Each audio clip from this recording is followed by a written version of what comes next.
Good morning students. आज हम लोग बात करने वाले हैं क्लास 9th की जो पॉलिटिकल साइंस की बुक है उसमें सेकेंड चैप्टर के बारे में हम लोग देखने वाले हैं। तो जो सेकेंड चैप्टर है यह है आपका सेकेंड चैप्टर का जो नाम है वह है आपका जो है सो संविधान का निर्माण। इसमें हम लोग किस तरीके से संविधान निर्माण हुआ, दक्षिण अफ्रीका में लोकतांत्रिक संविधान कैसे बना, कैसे वहाँ पर रंग भेद की नीति के खिलाफ वहाँ पर आवाज़ उठाई गई और 1964 में किस तरीके से नेल्सन मंडेला पर कार्रवाई चला और वे जेल में गए। और वहाँ पर एक 1950 में जो बहुत ही संघर्ष वहाँ पर बड़े स्तर पर किया गया 1950 में, और वहाँ पर अफ्रीका में आपने देखा कि किस तरीके से संविधान जो है सो वहाँ का बना। तो इस तरीके से देखेंगे आप लोग कि जैसे कि आप देख रहे थे कि वहाँ पर 28 वर्ष के तक जेल में कैद रहने के बाद नेल्सन मंडेला को आज़ाद किया गया। उसके बाद 26 अप्रैल 1994 की मध्य रात्रि को दक्षिण अफ्रीका गणराज्य का एक नया झंडा लहराया या दुनिया का एक नया लोकतांत्रिक देश भी बन गया था और धीरे धीरे संविधान भी वहाँ का बन गया। अब हम भारत के संविधान की बात करने वाले हैं कि भारतीय संविधान का निर्माण किस तरीके से हुआ। और भारतीय संविधान का निर्माण, क्योंकि ये जितने भी नेल्सन मंडेला अफ्रीका में उन्होंने जो अपना योगदान दिया वह उपनिवेशवादी और साम्राज्यवादी नीतियों के खिलाफ ही उन्होंने अपना बल मजबूत किया था। तो इस तरीके से आप देख रहे हैं कि चाहे वो दक्षिण अफ्रीका की बात हो, चाहे वो अदर कंट्रीज़ की बात हो, बहुत ही बड़े स्तर पर, बहुत ही युद्ध स्तर पर वहाँ पर तैयारी किया गया और एकजुटता का परिचय दिया गया। और महात्मा गांधी भी यहाँ से भारत से गए और दक्षिण अफ्रीका में होने वाली रंग भेद की नीति के खिलाफ अंग्रेज़ों को एक ही बहुत मतलब टक्कर दिया। और टक्कर देने के बाद वे सक्सेसफुल कहा जा सकता है, यह आंदोलन क्या कहा जा सकता है, यह सक्सेसफुल आंदोलन था। क्योंकि जिस तरीके से महात्मा गांधी और नेल्सन मंडेला ने मिलकर के यह काम करने में सफलता पाई, यह अपने आप में काबिल तारीफ़ है। और यह इससे विश्व के अनेक देशों को भी बहुत सारी चीज़ें सीख मिली कि हम सबको भी यदि एकजुट होकर के कार्य किया जाए सरकार की गलत नीतियों का खिलाफ। तो ये भी एक कहता है कि सरकार लंबे समय तक जनता से गलत नीतियां लागू नहीं कर सकती हैं, जनता पर ज़्यादा समय तक दबाव नहीं बनाया जा सकता है, क्योंकि जनता की क्रांति की बिगुल जब बजती है तो बड़े बड़े तानाशाहों की भी जो शासन होती है वह उखड़ जाते हैं। इसीलिए हमें यह देखने की आवश्यकता है कि भारतीय संविधान के निर्माण की प्रक्रिया कैसे हुई, क्योंकि भारत भी अंग्रेज़ों का गुलाम था और भारत भी अपने यहाँ बड़े लंबे समय से जो है एक ब्रिटिश हुकूमत के खिलाफ, उपनिवेशवादी नीतियों के खिलाफ, साम्राज्यवाद नीतियों के खिलाफ एक अपना आंदोलन जारी रखा और उन्हें एक न एक दिन भारत से जाने पर मजबूर कर दिया। तो यह बहुत बड़ी बात थी। और उसके बाद जब आज़ाद हुआ भारत 15 अगस्त 1947 को, उसके बाद भारत में कुछ लोकतांत्रिक शासन व्यवस्था को अपनाया गया और लोकतांत्रिक शासन व्यवस्था को अपनाने के बाद यहाँ पे संविधान के निर्माण की प्रक्रिया जो है आगे बढ़ता है। और किस तरीके से भारतीय संविधान के निर्माण की प्रक्रिया आगे बढ़ी, आइए हम सब इसके बारे में चर्चा करते हैं। तो देखिए, हमें संविधान की ज़रूरत क्यों है? देखिए, हमें संविधान की ज़रूरत इसलिए है क्योंकि संविधान यदि रहेगा तो लोकतंत्र रहेगा, क्योंकि किसी भी लोकतांत्रिक शासन व्यवस्था में संविधान होना अत्यंत जरूरी है। क्योंकि यदि संविधान नहीं होगा तो सत्ता का बंटवारा कैसे होगा? सत्ता का बंटवारा यदि नहीं होगा तो लोग आपस में अपनी शक्ति को लेकर के, अपने अधिकार को लेकर के संस्थाओं में हमेशा लड़ाई होती रहेगी। और ये संविधान की आवश्यकता इसलिए भी है, ज़रूरत इसलिए भी है क्योंकि तानाशाही शासकों पर नियंत्रण स्थापित करने के लिए। क्योंकि किसी भी देश में यदि लोकतंत्र को ही अपना क्यों न लिया जाए, लोकतांत्रिक देश ही क्यों ना हो, लेकिन यदि वहाँ का संविधान नहीं है, वहाँ की शासन व्यवस्थाओं पर नियंत्रण नहीं है, संविधान का नियम के अनुसार शासन संचालित होती नहीं है, तो यूँ समझिए आप कि वह देश को बर्बाद होने में ज़्यादा वक्त लगने वाले नहीं हैं। उस देश में लोकतंत्र लंबे समय तक चलने वाले नहीं हैं। उस देश में लोगों के सर्वांगीण विकास के अवसर मिलने वाले नहीं हैं। क्योंकि किसी भी देश में लोगों को सर्वांगीण विकास का अवसर तभी मिलता है, ऑल ओवर एरियाज़ में डेवलपमेंट के अपॉर्चुनिटी तभी मिलती हैं जब वहाँ पे रूल ऑफ लॉ हो, विधि का शासन हो, किसी व्यक्तिगत शासन न हो। क्योंकि व्यक्तिगत शासन में चंद लोगों के हाथों में ही सत्ता प्राप्त हो जाती है और वे सत्ता की लोलुपता, सत्ता के लोभ में, सत्ता खोने के चलते वे अनेक तरह की गलतियां करते हैं, अनेक तरह की जो है सो लोगों को प्रताड़ित करते हैं, संविधान का उल्लंघन करते हैं, समाज में अव्यवस्थाएं उत्पन्न होती हैं। तो इन सब चीज़ों से निपटने के लिए हमें संविधान की आवश्यकता है, क्योंकि यदि संविधान रहेगा तो हम रहेंगे, संविधान नहीं तो हम नहीं। यह कॉन्सेप्ट जो है, इसीलिए संविधान की आवश्यकता अत्यंत जरूरी होती है, क्योंकि संविधान होता है इस तरह आपके इलाके का कोई क्लब हो या सहकारी संगठन हो, फिर राजनीतिक दल, सभी को एक संविधान की जरूरत होती है। क्योंकि लोकतांत्रिक शासन व्यवस्था में यह देखा जाता है कि लोकतांत्रिक शासन प्रणाली हो या न हो, पर दुनिया के सभी देशों को ऐसे बुनियादी नियमों की जरूरत होती जरूर है, क्योंकि कोई न कोई नियम जरूर होने चाहिए। जैसे आप देखे होंगे कि इस बात पर सहमत हुए हैं कि बहुमत के जरिए अश्वेत लोग अल्पसंख्यक गोरों की जमीन जायदाद पर कब्जा नहीं करेंगे, क्योंकि यदि नियम कानून रहेगा तो भाई जो अल्पसंख्यक हैं वे बहुसंख्यक का आदर करेंगे, जो बहुसंख्यक हैं वे अल्पसंख्यक का आदर करेंगे। ये संविधान सिखाता है हमें, क्योंकि संविधान रहेगा तो तानाशाही किसी की नहीं चल सकती है, क्योंकि यह साथ रहे विभिन्न तरह के लोगों के बीच में जरूरी भरोसा और सहयोग विकसित करता है। संविधान है, संविधान अनेक काम करता है। जैसे पहला पॉइंट बताया गया कि यह साथ रहे विभिन्न तरह के लोगों के बीच में भरोसा और सहयोग विकसित करता है।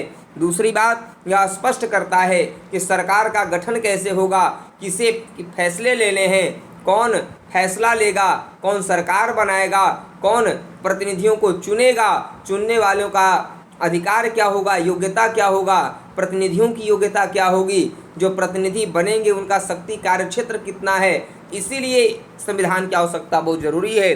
तीसरी बात भी है कि यह सरकार के अधिकारों की सीमा तय करता है और हमें बताता है कि नागरिकों के अधिकार क्या हैं, और यह अच्छे समाज के गठन के लिए लोगों की आकांक्षाओं को भी व्यक्त करता है। इसीलिए लोकतांत्रिक शासन व्यवस्था बहुत जरूरी है, और लोकतांत्रिक शासन व्यवस्था में संविधान का होना भी अत्यंत जरूरी है, क्योंकि without constitution no democratic system follow in any other countries.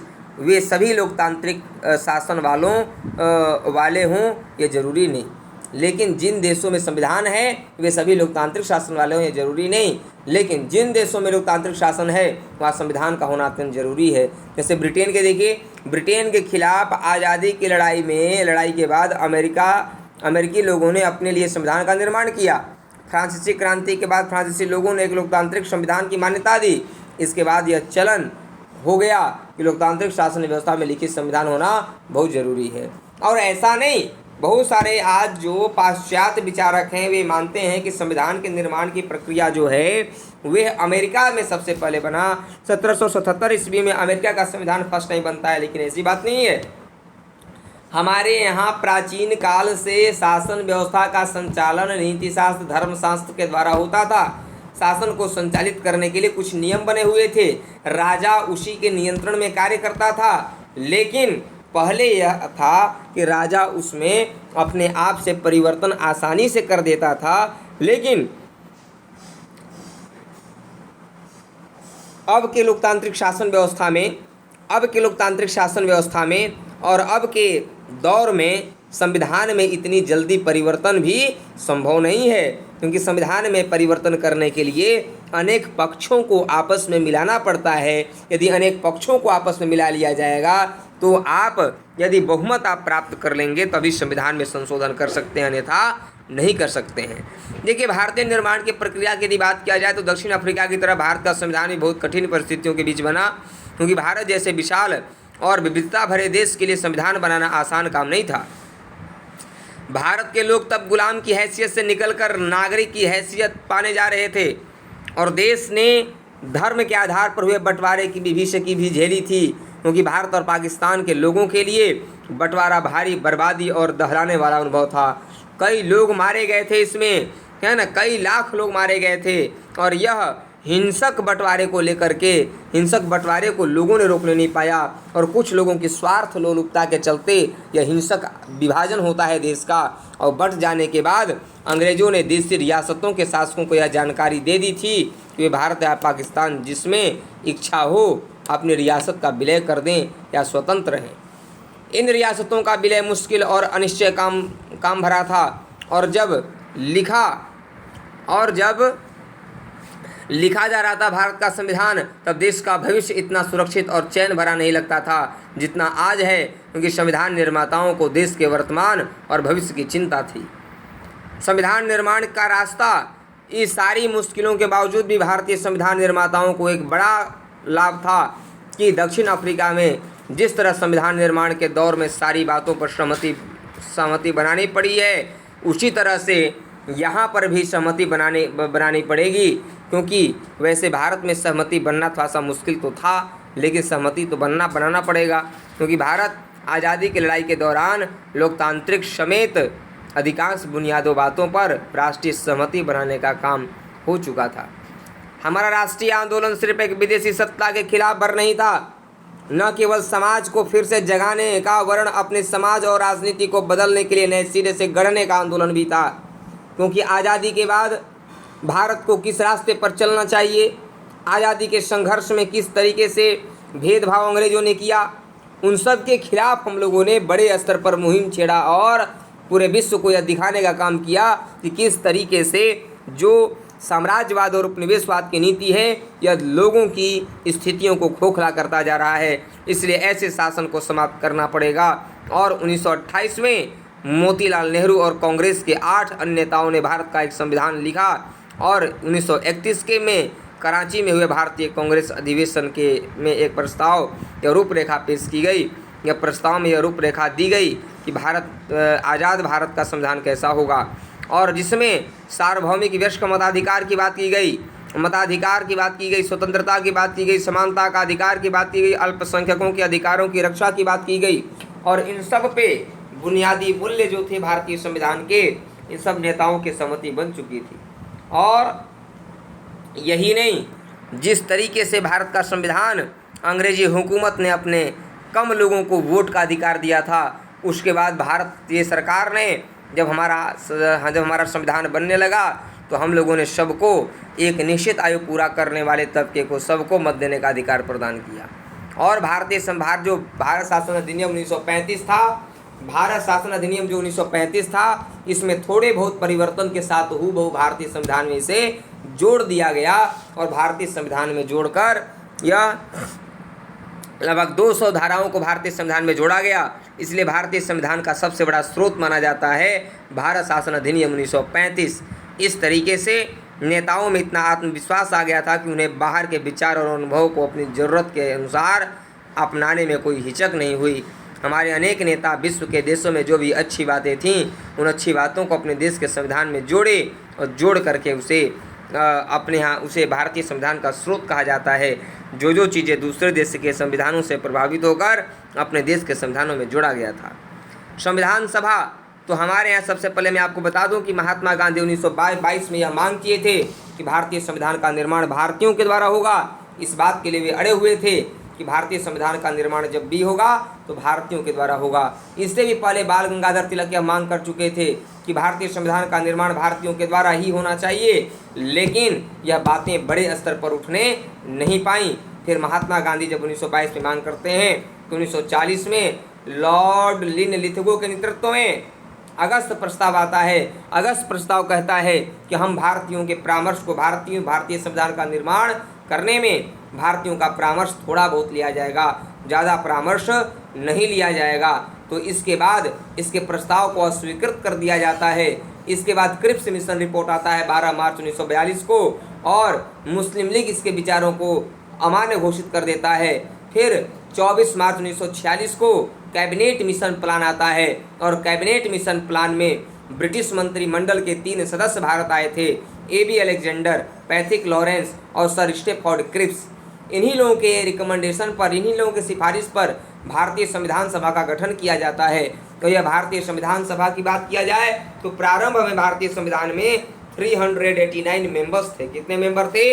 389 members थे, जिनमें से 200 जो 92 सदस्य थे आपके कहाँ से आए थे, 292 सदस्य आपके जो थे वे देशी रियासतों से आए थे, और 93 सदस्य कहाँ से आए थे, तो 93 सदस्य जो थे आपके कहाँ से आए थे, 292 सदस्य ब्रिटिश प्रांतों से, मतलब वैसे क्षेत्रों से जिन क्षेत्रों पर अंग्रेजों का आधिपत्य था उसे ब्रिटिश प्रांत कहा जाता है। 292 सदस्य वहाँ से आए थे।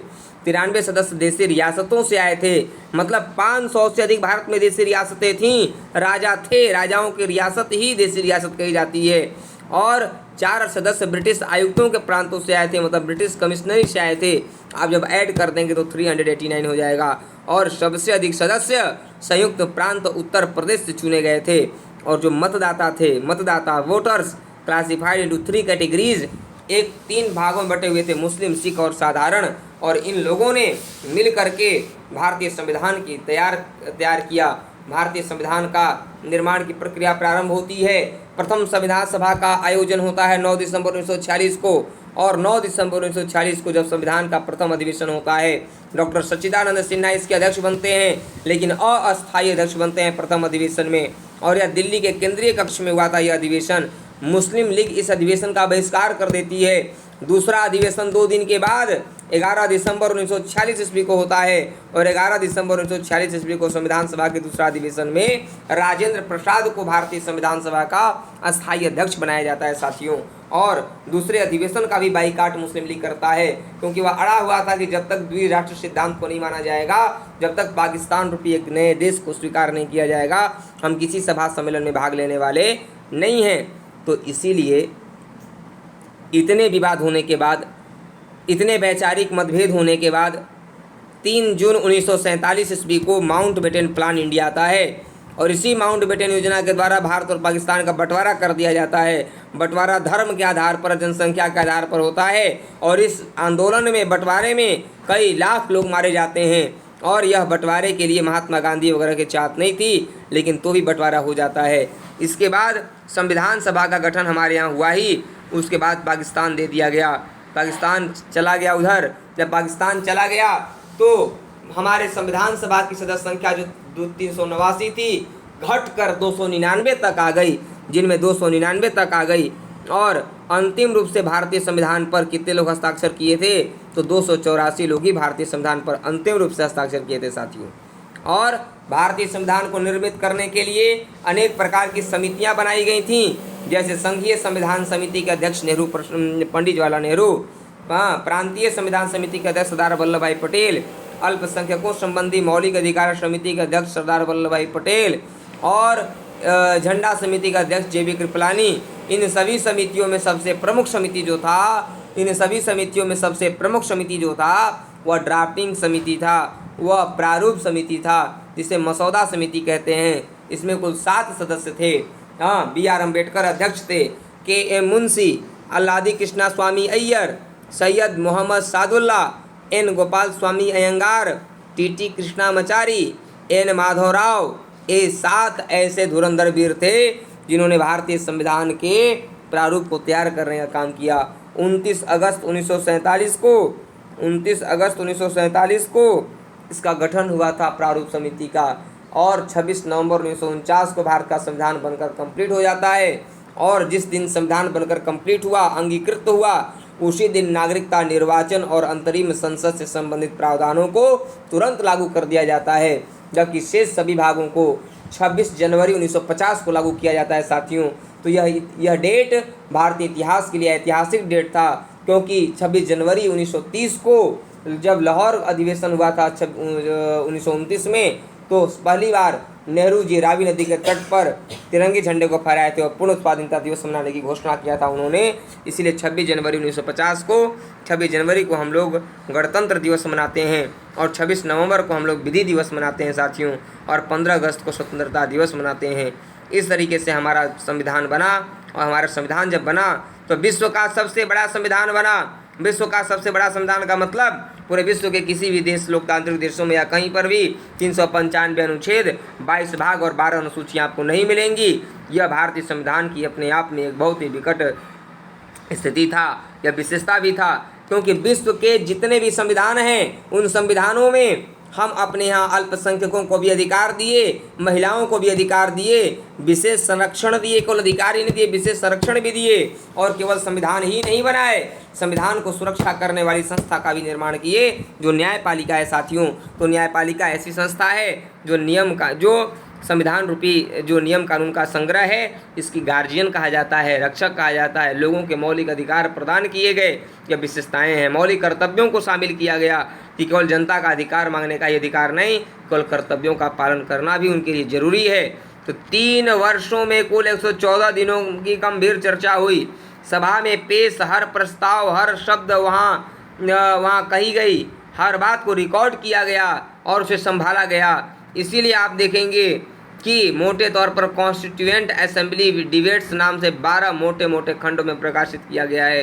इन्हीं बहसों से हर प्रावधानों के पीछे की सोच और तर्क समझा जा सकता है। संविधान की व्याख्या के लिए भी इस बहस के दस्तावेजों का उपयोग होता है। इसलिए आप देखेंगे कि भारतीय संविधान के बुनियादी मूल्य क्या हैं। भारतीय संविधान के बुनियादी मूल्य जो थे वह बहुत ही अच्छे थे, क्योंकि हमारे यहाँ प्रियम्बल में दिखाई पड़ता है।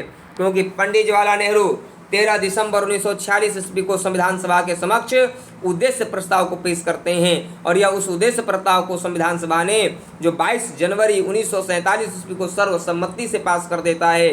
और सर्वसम्मति से पास होने के बाद उसी को उद्देश्य प्रस्ताव को भारतीय प्रस्तावना का पृष्ठभूमि भी कहा जाता है। दोस्तों क्या बोलते हैं, भारतीय प्रस्तावना का पृष्ठभूमि भी कहा जाता है।